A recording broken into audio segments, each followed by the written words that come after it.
তিনিচুকীয়াৰ মাকুমৰ টাই আহোম সাংস্কৃতিক বিকাশ কেন্দ্ৰৰ উদ্যোগত মাকুম নগাঁও হাইস্কুল খেলপথাৰত টাই আহোমসকলৰ পৰম্পৰাগত পূৰ্বপুৰুষৰ প্ৰাৰ্থনা পবিত্ৰ মেডাম মেফি অনুষ্ঠান উদযাপন কৰা হয়।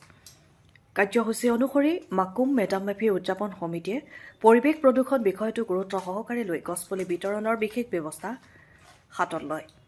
গছপুলি বিতৰণ কাৰ্যসূচীৰ শুভাৰম্ভ কৰে পৰিৱেশ কৰ্মী ঋতুৰাজ বৰুৱাই।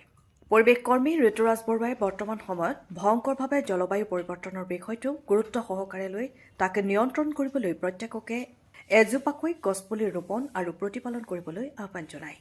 গছপুলি বিতৰণ কাৰ্যসূচীত তিনিচুকীয়া মাকুম আৰক্ষীৰ ভাৰপ্ৰাপ্ত আৰক্ষী বিষয়া মিল্টন বৰগোহাঁই, উপ পৰিদৰ্শক বিতু শইকীয়া, টাই আহোম যুৱ পৰিষদৰ কেন্দ্ৰীয় সাংগঠনিক সম্পাদক প্ৰভাত চাংমাই, মাকুম মেডাম মেফিৰ উদযাপন সমিতিৰ কাৰ্যকৰী সভাপতি গকুলানন্দ বৰুৱাক এটিকৈ গছপুলি প্ৰদান কৰে। গছপুলি বিতৰণ কাৰ্যসূচীত পৰিৱেশ সুৰক্ষা সমিতিৰ জিলা সাংস্কৃতিক সভাপতি বিজয় মল্লিক, জিলা উপ সভাপতি কিশোৰ চোৱা, তিনিচুকীয়া জিলা সাধাৰণ সম্পাদক ফটিক মৰাণে সহযোগিতা আগবঢ়ায়। যেহেতু আজি আমাৰ পবিত্ৰ মেডাম মেফি, এই মেডাম মেফিক লৈ আমি সকলো জাতি জনগোষ্ঠীক আমি মেডাম মেফিৰ তৰফৰ পৰাই আমি শুভেচ্ছা জনাইছোঁ। আৰু আজি আমাৰ সমগ্ৰ অসমতে আমাৰ মেডাম মেফি উদযাপন হৈছে।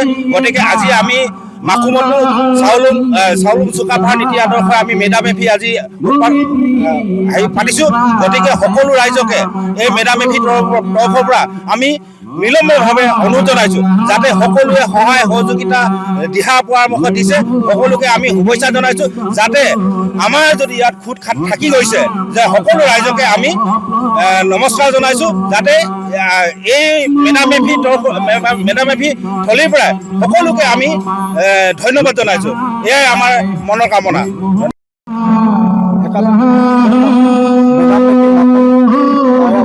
কৃষ্টি বিকাশ কেন্দ্ৰৰ সৌজন্যত আজি এদিনীয়া কাৰ্যসূচী আমি আয়োজন কৰিছোঁ। ইয়াত কাৰ্যসূচী আমি ৰাখিছিলোঁ আমাৰ পতাকা তোলন, তাৰপিছতে আমাৰ চাউলুং চুকাফাৰ প্ৰতিমূৰ্তিত আমি মূৰ্তি প্ৰজ্বলন, তাৰপিছত জুবিন গাৰ্গলৈ আমি শ্ৰদ্ধাঞ্জলি আৰু ইয়াত বিভিন্ন বছৰ যি গৌৰৱপ্ৰাপ্ত ঘটিছে তেখেতসকলৰো আমি শ্ৰদ্ধাঞ্জলি আমাৰ আজি অনুষ্ঠান কৰিম। আৰু আজি এই অনুষ্ঠানতে আমি সকলো জাতি ধৰ্ম সকলোকে আমি আমন্ত্ৰণ জনাইছোঁ যাতে আমাৰ এই পূজাস্থলীত আমাৰ এই মেডাম মেফি উৎসৱটো যাতে ভোগভাৱে পাৰ হয় এই সকলোৰে কামনা কৰিছোঁ। আৰু সকলোৱে আমাক সহযোগ কৰিছে, সেইকাৰণে সকলোৰে আমি ধন্যবাদ আৰু কৃতজ্ঞতা জ্ঞাপন কৰিছোঁ।